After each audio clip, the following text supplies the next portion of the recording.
Hello everyone, नमस्ते and welcome back to my channel. आज हम जा रहे हैं टपकेश्वर महादेव मंदिर जो कि है देहरादून उत्तराखंड में। मेरी मम्मी और मेरा भाई आया हुआ था ऋषिकेश से मुझसे मिलने के लिए। मैं पहले भी 2 बार टपकेश्वर महादेव मंदिर जा चुकी हूँ, लेकिन मेरी मम्मी और भाई और मेरा बेटा कृषिव आज पहली बार वहाँ जा रहे हैं। मेन देहरादून सिटी से इस मंदिर का डिस्टेंस है 6 किलोमीटर।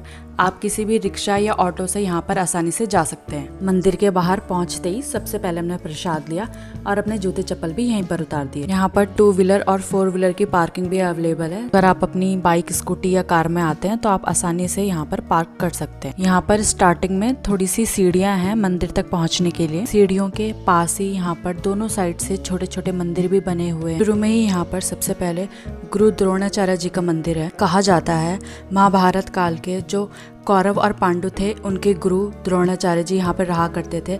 उन्हीं के नाम से इस गुफा का नाम भी द्रोण गुफा पड़ा। उन्होंने कई साल यहाँ पर रहकर महादेव की तपस्या की। इनकी तपस्या से प्रसन्न होकर शिव जी ने उन्हें यहाँ पर दर्शन दिए और यहाँ पर लिंग के रूप में स्थापित हुए। गुरु द्रोणाचार्य के पुत्र अश्वत्थामा का जन्म भी इसी स्थान पर हुआ था। यहाँ पर एक बड़ी सी चट्टान है जिसमें से कंटिन्यूअसली बूंद बूंद करके पानी टपकता रहता है और कई सालों से ये पानी बूंद बूंद करके शिवलिंग पे टपक रहा है। ये पानी कहाँ से रहा है ये किसी को भी नहीं पता। गुफा के स्टार्ट होते ही सबसे पहले यहाँ पर भैरव बाबा का मंदिर है, लेकिन हम सबसे पहले शिवलिंग के दर्शन करने गए। हमने यहाँ पर सबसे पहले शिवलिंग पर जल चढ़ाया और उसके बाद नारियल चढ़ाया जो हम प्रसाद ऊपर से लेकर आए। पंडित जी ने थोड़ा सा प्रसाद वहाँ पे रखा और बाकी का प्रसाद हमें दे दिया। फाके थोड़ा और अंदर जाकर वहाँ पर और भगवानों के भी मंदिर थे जिनके हमने दर्शन किए।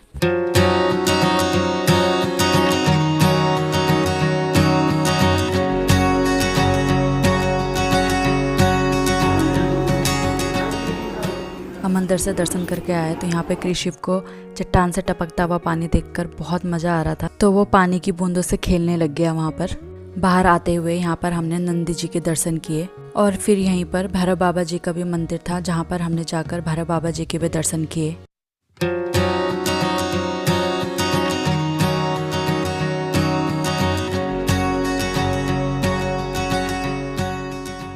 शिवलिंग के दर्शन करने के बाद हम यहाँ से बाहर आए तो सामने की तरफ माँ भद्रकाली का मंदिर और वैष्णो देवी की गुफा थी जिसके दर्शन करने हम गए। यहाँ पर माँ भद्रकाली के हमने दर्शन किए, उन्हें प्रसाद चढ़ाया। दर्शन करने के बाद हम थोड़ा आगे गए तो यहाँ पर नदी के ऊपर एक छोटा सा पुल था। इस पुल को हमने क्रॉस किया तो यहाँ पर एक कृष्ण भगवान की बहुत ही सुंदर सी मूर्ति थी जिसमें वह अपनी उंगली पर पर्वत को उठा रहे थे। यहाँ पे मैंने कृषिव को पूछा कि कान्हा जी कहाँ हैं, तो वो इशारे से बता रहा था कि यहाँ पर। थोड़ा और आगे गए तो यहाँ पे विष्णु भगवान की और हनुमान जी के भी छोटे छोटे मंदिर बनाए हुए थे। इसके बाद हम माँ वैष्णो देवी की गुफा में दर्शन करने आए। अंदर आते ही सबसे पहले मैंने घंटी बजाई।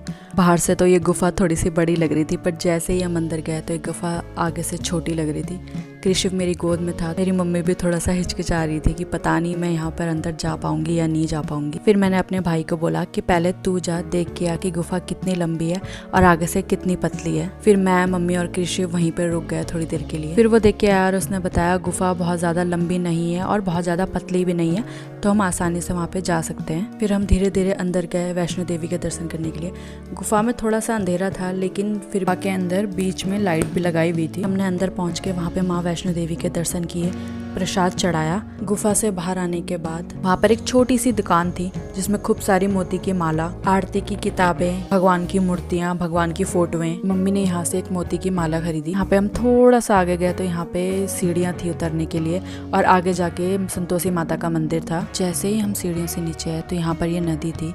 इस नदी का नाम है टोन्स नदी। इस नदी के ऊपर ही ये पूरा मंदिर है। हम थोड़ा और आगे आए तो यहाँ पर सीढ़ियाँ थी ऊपर चढ़ने के लिए।